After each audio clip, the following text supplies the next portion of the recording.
1er septembre 1899. Lutte cruelle de Louisa afin d'obéir. L'âme, identifiée à Jésus, ne peut être séparée de lui. L'obéissance, cette puissante guerrière, était tout pour Jésus. En arrivant, le confesseur m'a demandé si je lui avais obéi. Après lui avoir dit comment tout s'était passé, il a renouvelé sa consigne, à savoir que, pour aucune considération, je ne devais parler à Jésus, mon seul et unique soutien, et que je devais le repousser s'il se présentait. Ayant donc compris que ce qu'il me demandait était réellement au nom de l'obéissance, je me suis dit intérieurement, fiat voluntas tua, en cela aussi? Oh, comme cela m'a coûté! Quel cruel martyre! C'était comme si un clou me transperçait le cœur, de part en part. Mon habitude d'appeler Jésus mon seul bien, de languir sans cesse après lui, fait partie de mon être autant que ma respiration et les battements de mon cœur. Vouloir arrêter cela, c'est comme vouloir empêcher quelqu'un de respirer ou de laisser battre son cœur. Comment peut-on vivre ainsi? Cependant, l'obéissance doit prévaloir. Ô mon Dieu, quelle douleur, quelle torture! Comment peut-on empêcher un cœur de languir après l'être qui est toute sa vie? Comment arrêter un cœur de battre? De toute son énergie, ma volonté s'efforçait de retenir mon cœur, mais quelle vigilance constante il lui fallait. De temps à autre, ma volonté devenait fatiguée et découragée, et mon cœur se sauvait en appelant Jésus. S'en apercevant, ma volonté s'efforçait davantage d'arrêter mon cœur, mais elle ratait souvent son coup. C'est pourquoi il m'a semblé que j'étais continuellement en état de désobéissance. Oh, quel contraste dans ma vie! Quelle guerre sanglante! Que d'agonie pour mon pauvre cœur! Ma souffrance était telle que j'ai cru en mourir. Si j'avais pu mourir, ça aurait été un réconfort pour moi. Je vivais les affres de la mort sans mourir. Après avoir versé d'abondantes larmes tout le jour et toute la nuit, et comme je me trouvais dans mon état habituel, mon bienveillant Jésus vint, et moi, obligé par l'obéissance, je lui dis « Seigneur, ne viens pas, car l'obéissance ne le permet pas. » Avec compassion et voulant me fortifier, Jésus fit sur moi un grand signe de croix de sa main créatrice et me quitta. Comment décrire le purgatoire dans lequel je me trouvais? Il ne m'était pas permis de m'élancer vers mon unique bien, ni même de l'appeler ou de languir après lui.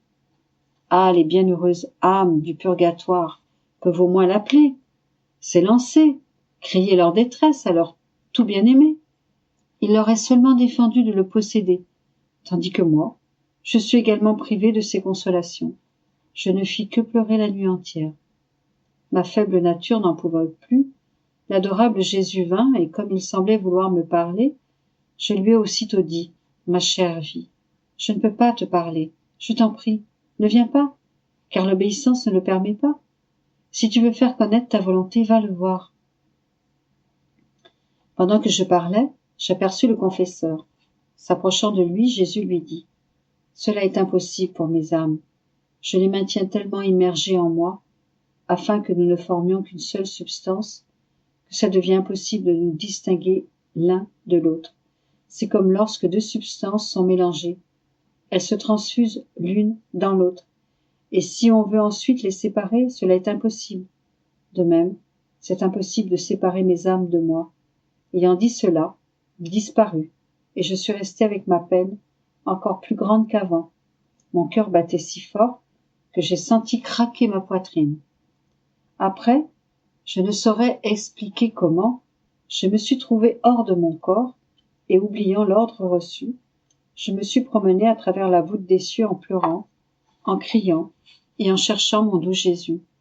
Tout à coup, je l'aperçus se dirigeant vers moi, et se jetant dans mes bras tout brûlant et langoureux, m'étant vite rappelé la consigne reçue, je lui ai dit « Seigneur, ne me tente pas ce matin. Ne sais-tu pas que l'obéissance ne veut pas ?» Il me répondit « Le confesseur m'a envoyé.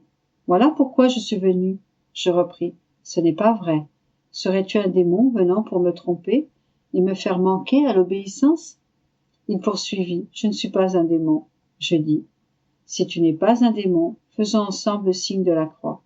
Alors tous deux, nous avons fait le signe de la croix. Ensuite, j'ajoutai, si c'est vrai que le confesseur t'a envoyé, allons ensemble le voir, afin qu'il puisse déterminer si tu es Jésus-Christ ou un démon. Alors seulement je serai convaincu. Nous sommes donc allés voir le confesseur. Et comme Jésus était un enfant, je le déposai dans ses bras en disant, mon père, discernez vous-même, est-ce l'amant de Jésus ou bien un démon? Pendant que l'enfant était dans les bras du père, je lui ai dit, si tu es réellement Jésus, baise la main du confesseur. J'ai pensé que si c'était le Seigneur, il s'abaisserait à baiser la main du confesseur, et que si c'était le démon, il refuserait. Jésus baisa non pas la main de l'homme, mais celle du prêtre revêtu d'autorité. Ensuite, le confesseur m'a semblé discuter avec lui, pour voir s'il était bien Jésus. Voyant que c'était le cas, il me le remit. Malgré cela, mon pauvre cœur ne pouvait savourer les caresses de mon bien-aimé Jésus, parce que je me sentais encore lié par l'obéissance, et qu'ainsi, je ne voulais pas l'ouvrir, ni même prononcer un seul mot d'amour. Ô sainte obéissance, comme tu es puissante! En ces jours de martyre, je te vois comme la plus puissante guerrière, armée de la tête aux pieds, avec des sabres, des dards et des flèches, et munie de tous les instruments pour blesser. Et lorsque tu t'aperçois que mon pauvre cœur fatigué et attristé a besoin de réconfort, de trouver sa source rafraîchissante, sa vie, le centre qui l'attire comme un aimant, me regardant de tes 1000 yeux, tu m'infliges de tous côtés des blessures cruelles. Ah, je t'en prie, aie pitié de moi, et ne sois pas si cruel. Pendant que j'entretenais ces pensées, j'entendis la voix de mon adorable Jésus me disant à l'oreille, l'obéissance était tout pour moi, et je veux qu'elle soit tout pour toi.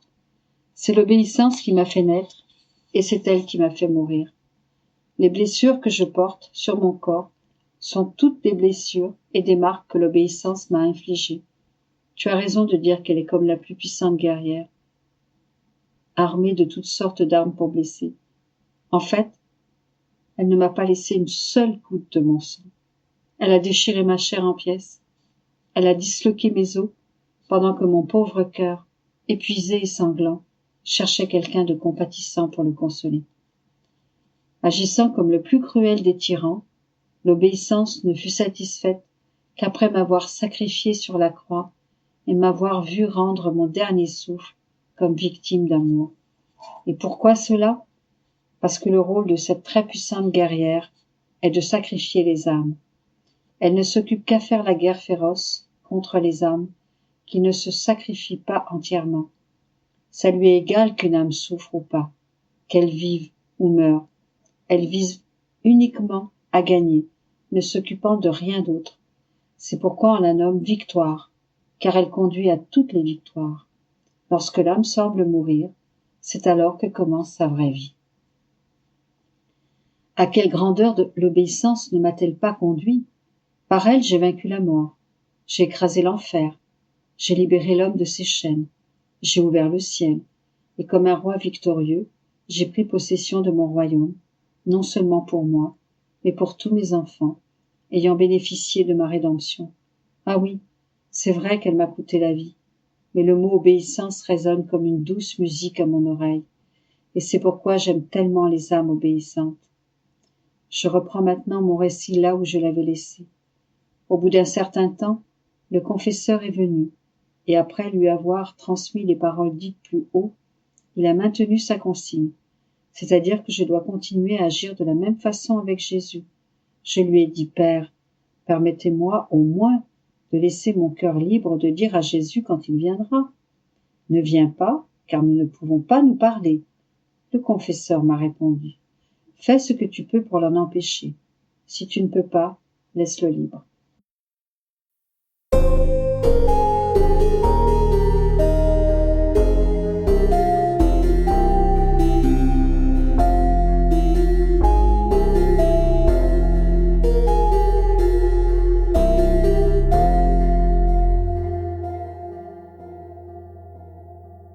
« 1er septembre 1900. Puisqu'il continuait à ne pas venir, je lui dis, « Mon bon Jésus, Ne me fais pas attendre si longtemps. Ce matin, je n'ai pas le goût de te chercher jusqu'à ce que je sois lasse. Viens tout de suite, vite, vite, sans faire d'histoire. » En voyant qu'il ne venait toujours pas, j'ai poursuivi. « Il semble bien que tu veux que je m'use à t'attendre, au point d'en être fâché. Autrement, tu ne viens pas. » Pendant que je disais cela, et d'autres non-sens, il vint et me dit, « Pourrais-tu me dire ce qui maintient la correspondance entre l'âme et Dieu ?» Avec une lumière venant de lui, je lui répondis, « La prière. » Approuvant ce que j'avais dit, il poursuivit, « Mais qu'est-ce qui a mis Dieu à une conversation familière avec l'âme ?» Comme je ne savais que répondre, une lumière entra en moi et j'ai dit, « La prière orale sert à maintenir la correspondance avec Dieu et, bien sûr, la méditation intérieure sert de nourriture pour maintenir la conversation entre Dieu et l'âme. » Content de ma réponse, il reprit, « Me diras-tu ce qui peut briser la colère amoureuse qui peut s'élever entre Dieu et l'âme ?» Comme je ne répondais rien, il poursuivit, « Ma fille, l'obéissance seule a ce pouvoir, parce qu'elle seule décide de toutes les choses concernant l'âme et moi. Quand une querelle s'élève, ou même quand on se fâche assez pour blesser, alors l'obéissance intervient, arrange les choses et restaure la paix entre Dieu et l'âme. » Je lui dis, « Ô Seigneur, souvent il me semble que même l'obéissance ne veut pas prendre intérêt à ces choses, et que la pauvre âme est forcée de rester dans l'état de dispute. » Jésus poursuivit, « Elle fait ainsi pendant un certain temps, parce qu'elle veut s'amuser à ces querelles amoureuses, mais ensuite elle assume son devoir et elle pacifie tout. Ainsi, l'obéissance établit la paix entre l'âme et Dieu. »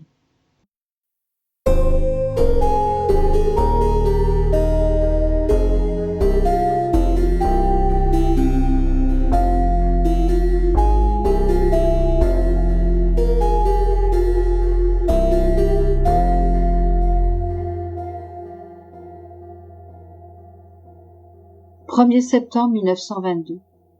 Souffrance de l'amour rejeté. Me trouvant dans mon état habituel, mon toujours aimable Jésus m'a paru peiné et accablé.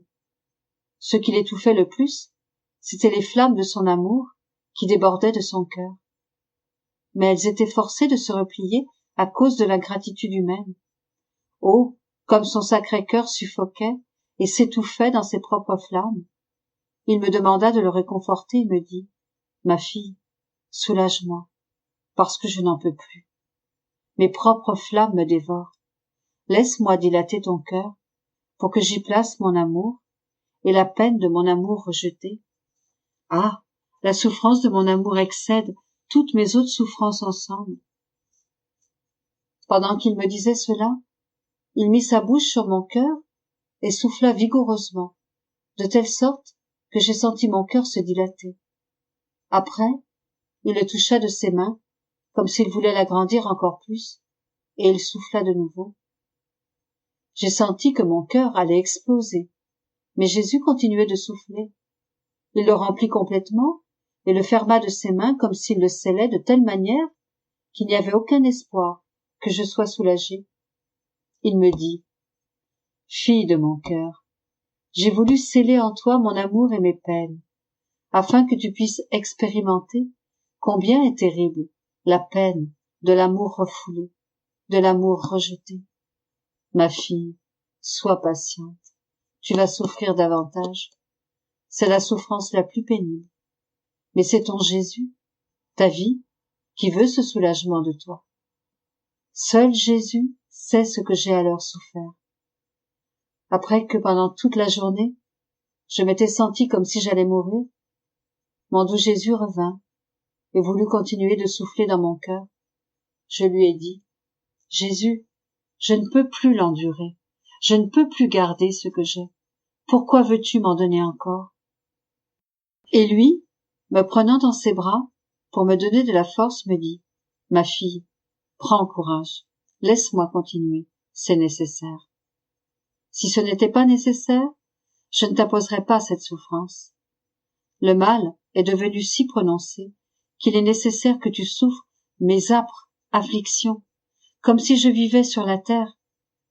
La terre est sur le point de lancer des flammes pour châtier les créatures.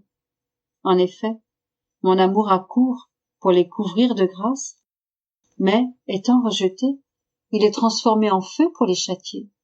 En conséquence, l'humanité se trouve entre deux feux, le feu du ciel et le feu de la terre. Le mal est si répandu que ces deux feux sont près de s'unir, et la peine que je t'ai fait éprouver se place entre ces deux feux pour les empêcher de s'unir. Si ce n'était pas de cela, la pauvre humanité tout entière connaîtrait sa fin. C'est pourquoi laisse-moi continuer. Je serai avec toi pour te donner la force. En disant cela, il continua de souffler, et moi, incapable d'en endurer davantage, je lui ai demandé de me soutenir de ses mains et de me donner sa force. Alors, Jésus me toucha. Prenant mon cœur dans ses mains, il l'étira si fortement que lui seul sait quelle souffrance il me causa. Non satisfait de cela, il serra ma gorge de ses mains de telle sorte que je sentais mes os et mes nerfs. Je me sentais asphyxiée. Ensuite, après m'avoir laissé dans cette position un certain temps, il me dit, avec une totale tendresse, « Prends courage, la génération actuelle est dans cet état. Les passions et les vices qui la dominent sont si nombreux et si variés qu'elle en est étouffée. La putréfaction et la fange atteignent un tel niveau qu'elle est sur le point d'être submergée. Voilà pourquoi je t'ai fait souffrir les peines de l'asphyxie dans ta gorge, parce que cette souffrance est celle du moment final. Je t'ai demandé cette réparation parce que je ne peux supporter plus longtemps que l'humanité s'étouffe dans sa malice. Mais sache que moi aussi j'ai enduré cette souffrance. Lorsqu'ils m'ont crucifié, ils m'ont étiré si durement sur la croix que j'ai senti mes nerfs se tordre et être déchiquetés. Mais ma gorge subit une plus grande souffrance et un étirement plus violent, à tel point que je me suis sentie asphyxiée. C'était le cri de toute l'humanité, submergée par ses passions, qui me serrait la gorge et m'étouffait. Cette souffrance était terrifiante. L'étirement des muscles de mon cou fut si grand qu'il semblait être détruit, incluant ceux de ma tête, de ma bouche et de mes yeux.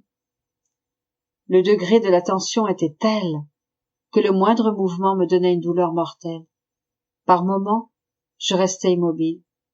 À d'autres, mon corps était tellement contorsionné que je tremblais comme une feuille, au point que mes propres ennemis en étaient terrifiés. Prends donc courage. C'est ma volonté qui te donnera la force en tout.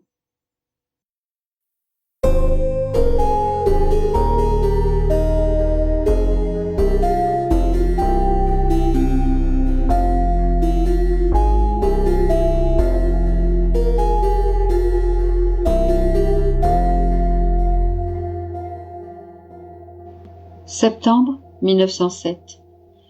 Plus l'âme est constante en toutes choses, plus elle est proche de la divine perfection. Je vis des jours très amers, dans une continuelle privation de mon Jésus. Au plus, il vient comme une ombre ou un éclair, et presque toujours avec des menaces de châtiment. Ô Dieu, quel enfer! Il semble que le monde est secoué. Tous sont dans l'attitude de se révolter et de s'entretuer. Le Seigneur semble retirer sa grâce, et les hommes deviennent comme des bêtes féroces. Je fais mieux de garder le silence, parce que parler de ces choses aigrit trop ma pauvre âme, qui est bien suffisamment remplie d'amertume. Ce matin, il est venu brièvement et m'a dit « Toutes les œuvres de Dieu sont parfaites, et leur perfection se reconnaît à leur rondeur, ou au moins à leur carrure. Ainsi, aucune pierre ne se trouve dans la Jérusalem céleste qui ne soit ronde ou carrée. Je n'ai rien compris à cela, jusqu'à ce qu'en regardant la voûte des cieux, j'ai observé que les étoiles, le soleil et la lune ont une forme ronde. La terre est également ronde. Toutefois, je ne pouvais pas comprendre la signification de tout cela. Jésus ajouta « La rondeur est la même la même dans toutes ses parties. Pareillement, l'âme, pour être parfaite, doit être la même en toutes circonstances, dans la prospérité ou l'adversité, dans la douceur ou l'amertume. Elle doit être égale en tout, de telle manière qu'elle soit comme un objet rond. Autrement, si l'âme n'est pas égale à elle-même en toutes choses, elle ne pourra pas entrer belle et jolie dans la Jérusalem céleste. Elle ne pourra pas orner comme une étoile la patrie des bienheureux. Ainsi, plus l'âme est la même en toutes choses, plus elle s'approche de la perfection divine.